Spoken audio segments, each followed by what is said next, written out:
teman-teman, hari ini kita akan melanjutkan mewarnai Loki sama dan Loki.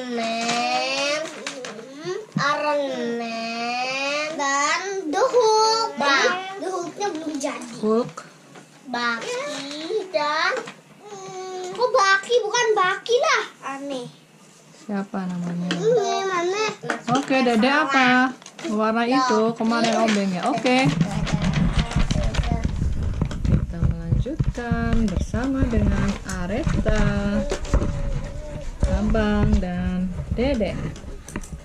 Dede siapa namanya? Kakaknya nggak kelihatan.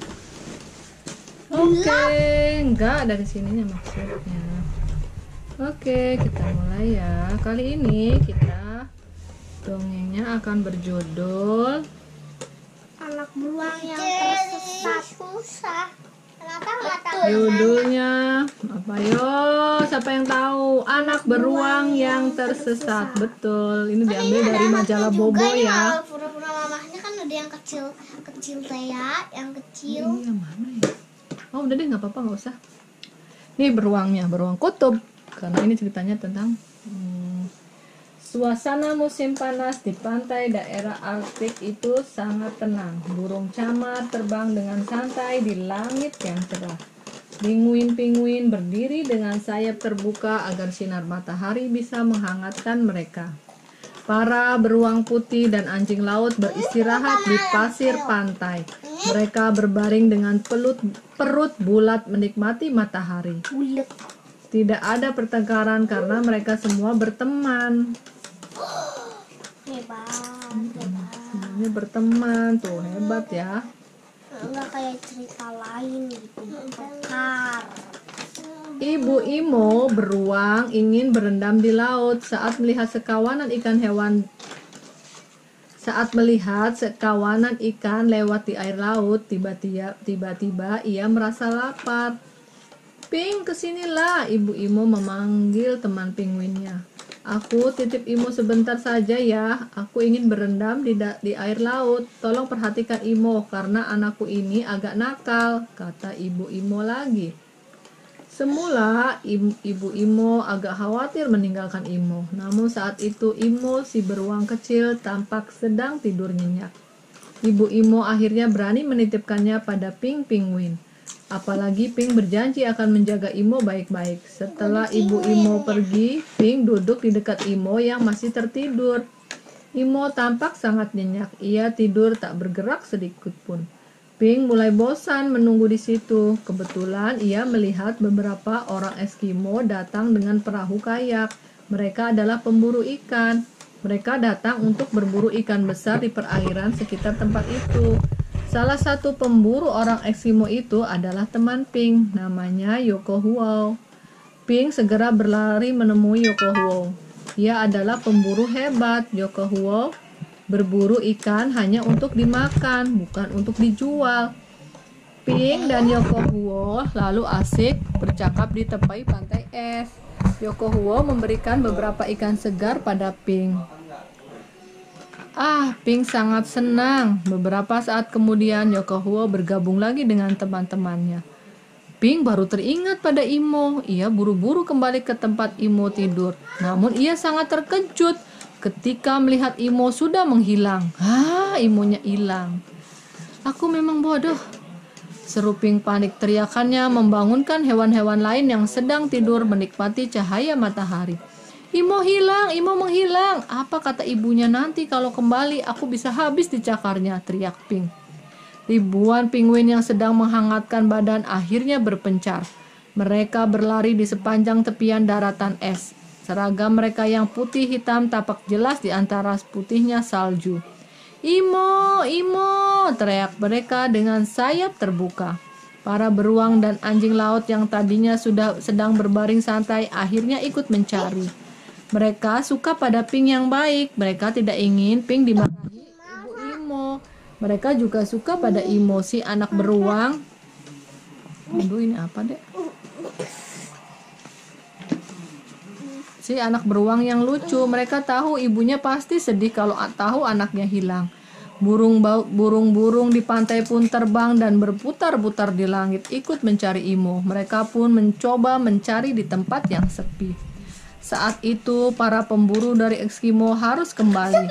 Kayak mereka sudah penuh hasil buruan ikan untuk persediaan makanan musim dingin yang sebentar lagi tiba. Yokohwo melewati pantai dan melambaikan tangan. Namun ia terkejut melihat para hewan yang tampak sibuk mondar-mandir. "Hei, apa yang terjadi dengan mereka?" tanyanya pada teman-temannya. "Kenapa hewan-hewan ini kelihatan gelisah?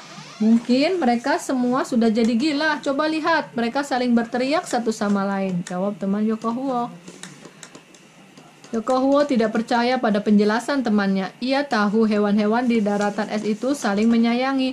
"Aku akan lihat apa masalah mereka. Siapa tahu aku bisa menolong," kata Yokohwo.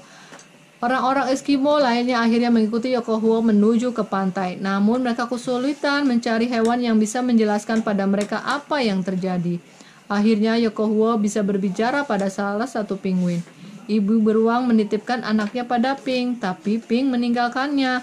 "Oh, aku harus menolong sahabatku, Pink," seru Yokohwo. Ia lalu mengajak semua teman pemburunya untuk ikut mencari anak beruang.